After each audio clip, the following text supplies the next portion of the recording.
Previously on Around the Mat. Here to talk about our next match, which is Keenan Cornelius versus Vinny Magalesh, is our very own Lex Friedman. So this was a match between two GQ models. Keenan's so hot right now, and Vinny was even hotter in his tight pants. Keenan pulled guard in the beginning, heel hook, toe hold right back, mounted triangle. Scissoring, happy baby pose. Thank you. Christian, how's Keenan's knee? Is it dead? I can't confirm nor deny that. Best match of the night. I think Vinny was probably closer to ending it. No.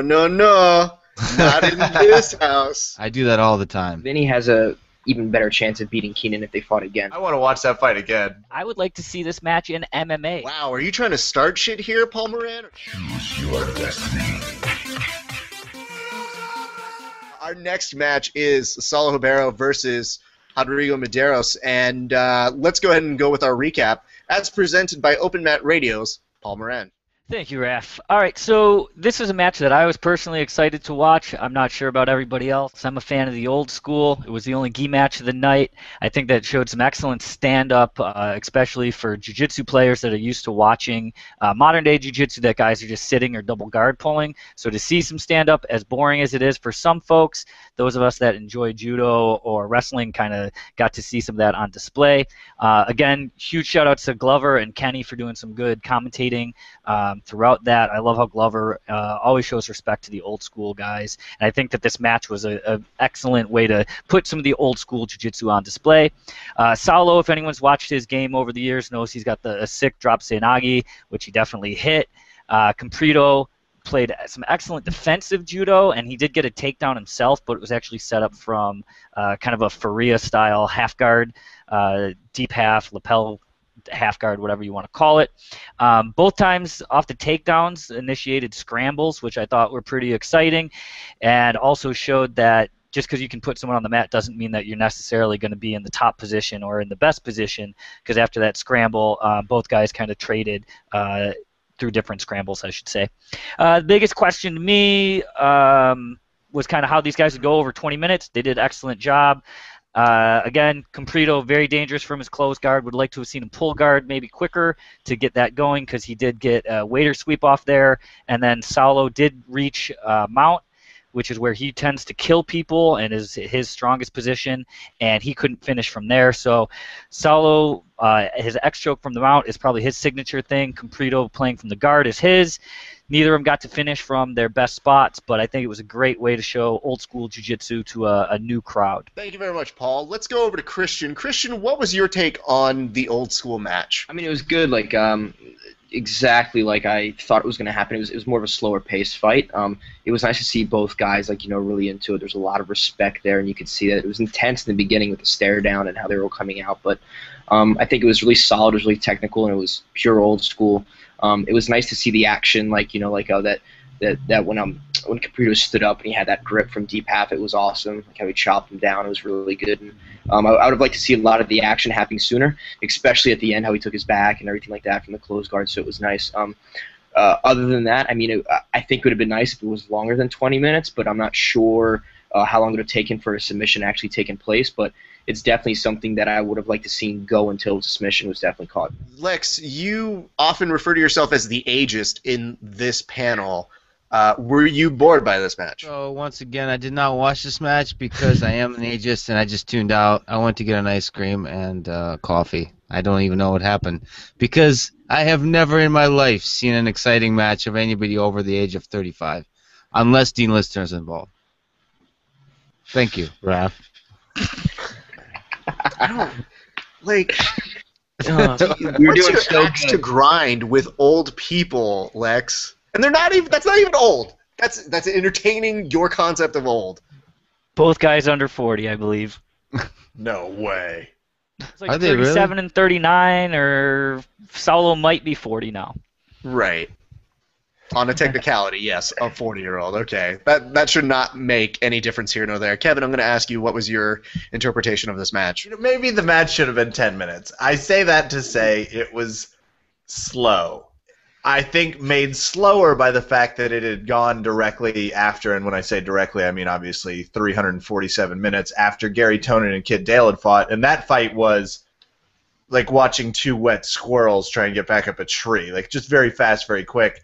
This fight was not like that. This was like watching a few trees kind of slowly age into like a bigger. I'm trying to look for like the right words, but it sort of had that clash of like if we gave it a few more years, it would get there. It was kind of a slow match. I like the old school. I love the dominant top game and the judo throws. That's not what I saw. I saw a very slow, cautious grip battle that took about 5 minutes to get into any sort of position action and was punctuated by a 20-minute draw that didn't really ever seem close to a submission. Kevin, with the slow brain that you have, Yeah. doesn't that play more towards something that you can understand, though? Boy, you'd think, but I kind of tend to need shiny things that like dance across the water, and that sort of, especially when I'm watching, hey, let's just make it 10 minutes. Maybe we'll get a little. I'm not saying dismantle. I love watching the older guys go at it. First of all, I think you lead with it because it's just not as exciting of a product as the younger guys. We know that. That's indisputable. Absolutely don't lead with it. Maybe you lead with it. Ease us into grappling. No, you don't. It's a slow art form. Let me ask the panel this. Would you guys have wanted any other match to lead off this card than Kit Dale and Gary Tonin? No. I think you have to say their names. We're kind of conditioned. You know, Paul, I like your inclusion of the legends. Is there a better way of including them in these Metamoris matches? I think it's just a styles makes fights kind of thing. I think Eddie and Hoyler saved the entire Metamoris franchise, and those guys are both older than Saulo and Comprido, if I'm not mistaken. They? I do believe so, yeah. I gotta Yes, they look are. at this. I mean, I'm not checking IDs, but I do believe that Eddie and Hoyler are both in their 40s, and Saulo and Comprido are not. The cool thing to me is seeing guys that have 3-4 stripes on their black belt going out and competing. That I really love to see, and I think that this being the only gi match, it is kind of hard to compare this to some of the other ones on the card because they're traditionally slower matches to begin with. But again, the biggest question for me is there enough of a draw watching this style of match to put it on another card? Because for jiu-jitsu nerds like me, I loved watching the entire fight, even the slow parts, but I don't know if it's going to be enough to draw people back to another kind of classics or legends match. But ADCC pulls them off all every year. Because we do hear that there is rumor that there will be another Legends match coming up at the next Metamoris. So my question to you is, Christian, let's say they continue with this Legends format. How do you see it as a way to improve it? I don't think it like so much changes depending on who they're having on the actual show to obviously fight. I think it's something along the terms of like there has to be a change of the rules or the format of the actual fights to obviously make them more entertaining or something along those lines. Because I mean, an overall understanding of last night, like with the draws and everything that was going on, it seemed like a lot of people were kind of like, yes, it's entertaining to an extent, but at the same time it's very slow and no one's taking a lot of risks. There's one or two exchanges and that's it. So I think for the most part there has to be like a recalibration of the rules or the format to make the fights just more entertaining. I mean, if I didn't know what Jiu-Jitsu was and I knew who Chael Sonnen was and I bought this, I probably would have thrown my computer by the end of the fight. So I don't know if there's something else they can do to like hype it up or to make it more entertaining visually, but I mean it's boring even for me. It's hard to watch. You would have thrown your computer? That doesn't seem very cost-effective. Oh, it's a cheap computer. Yeah. Oh, okay. Lex, is there any match between two competitors over the age of 35, not named Dean Lister, that you would be interested in seeing? Oh, I'm so glad you asked that question, Raph. The answer to it is no, unless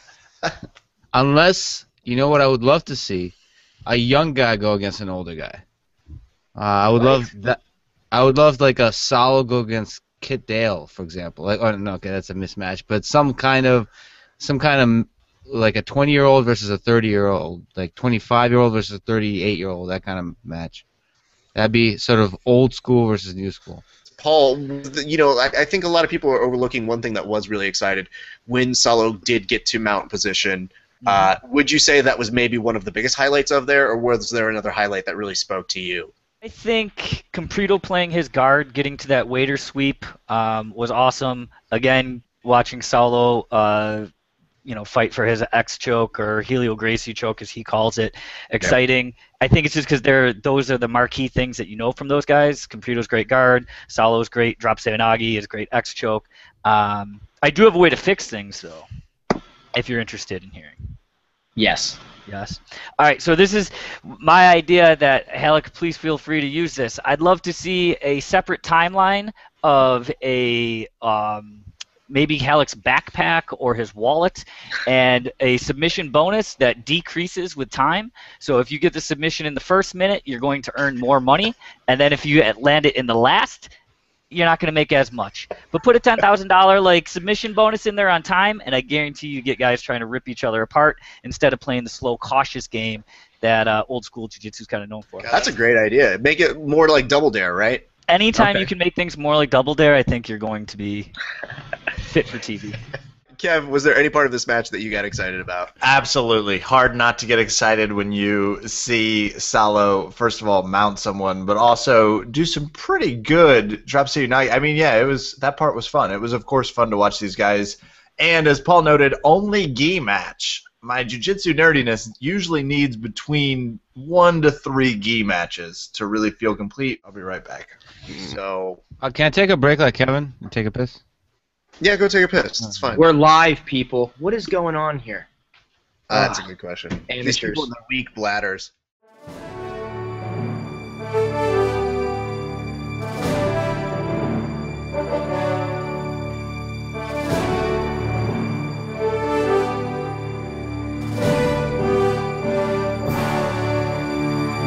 Good news, you're in the home stretch, which means only 2 more of these spectacular videos to go before we start all over and begin messing with Metamoris 5. But if you liked our exclusive footage for Metamoris 4, be sure to check back here at YouTube/VerbalTapcast for unseen footage from the other matches. So come back here in a couple days and catch our next match with Dean Lister and Josh Barnett. You won't want to miss it. Later on, folks.